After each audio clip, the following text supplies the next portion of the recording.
Somebody's world could be coming to a screeching halt. On the other side, Canadian Prime Minister Justin Trudeau's days seem to be numbered.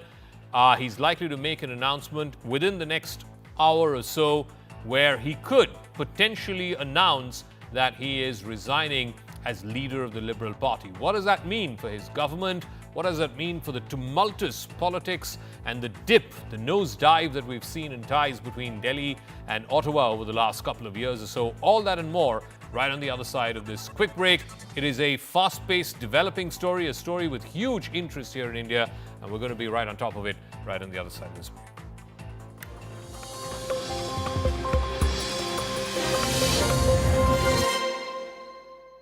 Co-powered by. Can the BJP end its 27-year-long power drought in Delhi? Well, the party is employing a multi-pronged strategy to live up to this challenge as it senses anti-incumbency against the Aam Aadmi Party's decade-long rule and feels that the narrative of AAP's corruption and misgovernance has percolated to the masses. It is also a very localized campaign by the BJP this time, with the Prime Minister speaking about sewers and waterlogged roads and DTC fleets and potholes. This is a marked shift from the national issues campaign run by BJP in the past in Delhi. The effort is to touch the pulse of the common Delhiite on the issues he's facing day in and day out. The BJP strategy, in fact, seems to be on 5 political pillars, glimpses of which have been evident in the 2 public addresses of the Prime Minister in Delhi last week. Number 1, Modi is again the BJP's face in Delhi and the party is not projecting any chief ministerial face. Number 2, it is the Prime Minister and Amit Shah who are leading the attack on AAP on the Sheesh Mahal campaign around the Chief Minister's affluent residence. The BJP feels this is AAP's Achilles heel. Number 3, the BJP is highlighting AAP's misgovernance from the state of the Yamuna to air pollution to try keep the campaign local. It says Delhi needs a double-engine government run by the BJP. Number 4, the BJP is planning a strong counter to Aam Aadmi Party's 2 major weapons. Number 1, free electricity and the rupees 2100 promised to women. BJP has also made a major overture to slum dwellers who are a major vote bank in Delhi, with Prime Minister Modi saying that everyone will get a pakka home. 5th, the BJP is hoping that the Congress and the BSP can also dent AAP's votes in multiple seats and BJP ends up gaining from it. Modi is the face. Leading the charge against the AAP is again the BJP's top face, Prime Minister Narendra Modi. This was the same case in 2020 when the BJP had lost.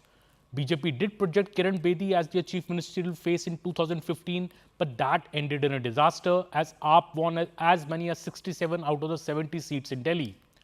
Arvind Kejriwal and his party are taking potshots at the BJP, asking who their doolha or the bridegroom is in these elections. But the BJP feels there are bigger issues in this Delhi election than the CM face. It is buoyed by the wins in Rajasthan, Chhattisgarh and Madhya Pradesh in 2023 without projecting any CM face. The 2 posters released by the BJP so far only have Modi as the face on them. The BJP in fact feels that AAP has complicated its own strategy by saying that Kejriwal will replace Atishi as the CM if AAP wins, despite the Supreme Court putting stiff conditions on Kejriwal while granting him bail.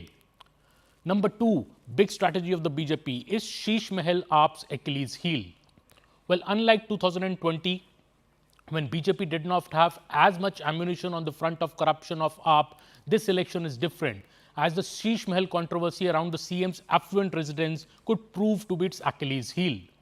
This explains PM Modi and Home Minister Amit Shah leading the attack on this issue.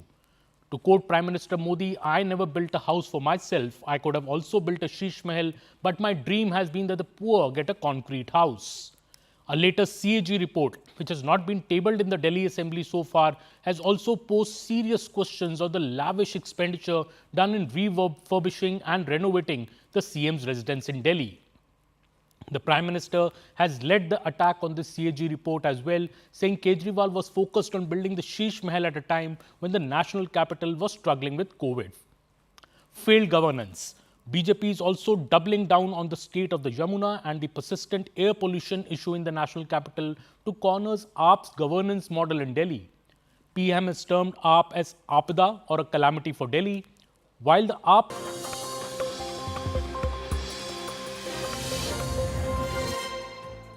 Welcome back. Trouble has been mounting for Canadian Prime Minister Justin Trudeau for a number of months now. The calls for him to step down have only been growing in the last few weeks, and now CNN is learning that in about half an hour's time, Justin Trudeau is expected to make a significant announcement where he's expected to tell his party and the Canadian people that he is stepping down as head of the Liberal Party. What this means is that he will likely continue as interim Prime Minister until his party, the Liberal Party, is able to find a new leader. The question, of course, is the pressure that mounted on Trudeau. There is going to be an important National Caucus meeting that's going to happen on Wednesday. At least half of Trudeau's 150 plus members of parliament have said, either privately or publicly, some of them, that they have lost confidence in Trudeau's leadership. So the question is, even if he's going to continue as interim Prime Minister and a new leader is elected as the head of the Liberal Party and subsequently as Prime Minister, will they stand a chance against the Conservatives in the general election, which has to be held no later than the middle of October later this year? Let's also not forget the context in which, the international context, the diplomatic context in which all of this has happened. For the last 2 years, Trudeau and the Indian government under Mr. Modi have been having a running feud over the issue of Khalistani separatism and the kind of sanctuary that the Trudeau government has given to known Khalistani elements, to known Khalistani separatist actors, including the likes of Hardeep Singh Nijjar. Trudeau and his government have said, in fact, Trudeau said this in Parliament, that he believes that there are credible allegations of Indian agents being involved in the murder of Hardeep Singh Nijjar, even though to this day, 2 years after he made that allegation, that wild allegation, there has been not a shred of evidence that's been provided to back up that claim. But ultimately, what has got to Trudeau is a combination of domestic factors and international. Domestic with the housing crisis, the cost of living crisis, the immigration crisis, the inflation crisis, and of course, all of this leading to a lack of confidence from within his own party after Chrystia Freeland, one of his closest confidants, the Deputy Prime Minister, the Minister who was in charge of finance, she quit a few weeks ago, and that really seemed to be the tipping point. Terry Miliuski is now joining us, a veteran Canadian journalist and author. So, Mr. Miliuski, CNN is reporting a source close to the Canadian Prime Minister saying that he will likely step down as the leader of the Liberal Party. What may that mean for Canada's politics? It needs a scramble to take over, obviously, and it's going to be a difficult problem for the Liberal Party, because it's not just that Justin Trudeau has worn out the patience of Canadian voters. The Liberals as a party have been along for the ride. They have lost confidence too. But what is critical now is to take note of the fact that Trudeau has been forced to accept that he has lost the confidence not just of the voters, but also of a looming majority of his own MPs, and in particular, of course, his most important cabinet minister, Chrystia Freeland, who is a likely candidate now to take over the leadership. Within a close second, I would say, according to the polls, Mark Carney, the former governor of the Bank of Canada and former governor of the Bank of England, a distinguished man who is a bit of a latecomer to politics, but he's in there with a chance. He's within a few points in the polls of Chrystia Freeland, who's number one. But it's going to be a scramble to replace Trudeau in the short term, and it's going to get a little bit ugly, I think, because anytime there's a power vacuum. He's not resigning today as Prime Minister, only as the Liberal Party leader, as you rightly pointed out a moment ago. And that means that if you want to replace Trudeau, you better get busy right now. So tell me, Mr. Miliuski, whoever is the person who's going to replace him, whether it is Chrystia Freeland, whether it is Mark Carney, or any of the other half a dozen names that are floating around, what will be the most pressing issues that person needs to address? Particularly, you have the looming sort of incoming of the new president of the United States, who has said all kinds of things, 25% tariffs on Canada, called Canada the 51st state, and so on. What's going to be, on top of the agenda or the laundry list for the new Prime Minister? Well, there's a lot of economic issues besides the incoming new United States administration, but you're right to mention that as number one, and it's a very big number one, a long lead over all of the other possible issues. Because we've been there before in the first Trump administration. He put tariffs on Canadian products. Weren't as severe as what he's proposing now. Now he wants to put a 25% tariff on anything from either Canada or Mexico. That would be devastating to the Canadian economy.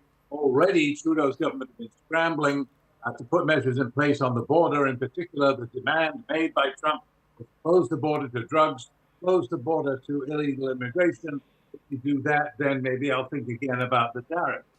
And already the government of Canada has acted on that, announced new money to take care of the border. Look, we've got helicopters flying over the border and that sort of thing, to try to impress the Trump administration with the goodwill of the Canadian government, regardless of who the leader is. But there's no question that there's no love lost between the Liberal Prime Minister of Canada and the incoming new president of the United States. And very quickly, Mr. And removing that obstacle do you will help. see any change in strategy when it comes to this whole thorny issue between India and Canada on the open sanctuary that India alleges Canada is giving to these Khalistani elements? It's a very good question because it's going to be extremely tricky. If you look at the position that Trudeau was in, where the police came to him and said, look, we've been investigating a series of crimes. We are connecting the suspected assassins, the gunman who actually pulled the trigger on Hardeep Singh Nijjar, and we've got connections between them and Indian diplomats.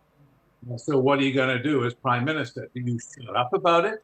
Do you say nothing? Let the police handle it, stay out of it? Or, as Trudeau, do you scream blue murder? Which is what Trudeau did. Now, the incoming administration, let's assume that the Conservatives, and I think we can fairly safely assume for the moment, the Conservatives with an enormous lead would take over the government of Canada. Yeah. Would a Conservative Prime Minister, Pierre Poilievre, would he take a different course? Would he decide, well, it's too late now, isn't it? The cat's out of the bag. Canada's already made that accusation. The police, not the government.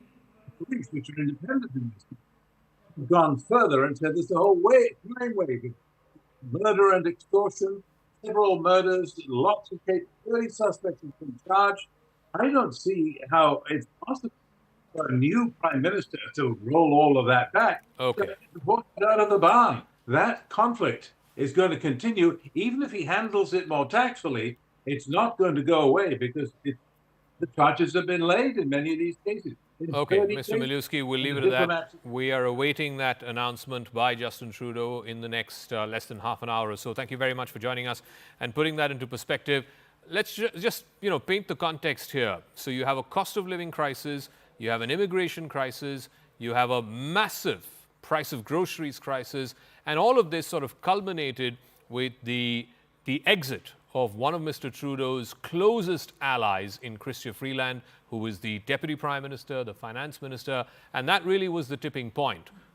What it really brought into sharp relief was how to deal with Trump, the new and incoming President of the United States, who has threatened to impose as much as 25% tariffs on Canada if it doesn't get its act together.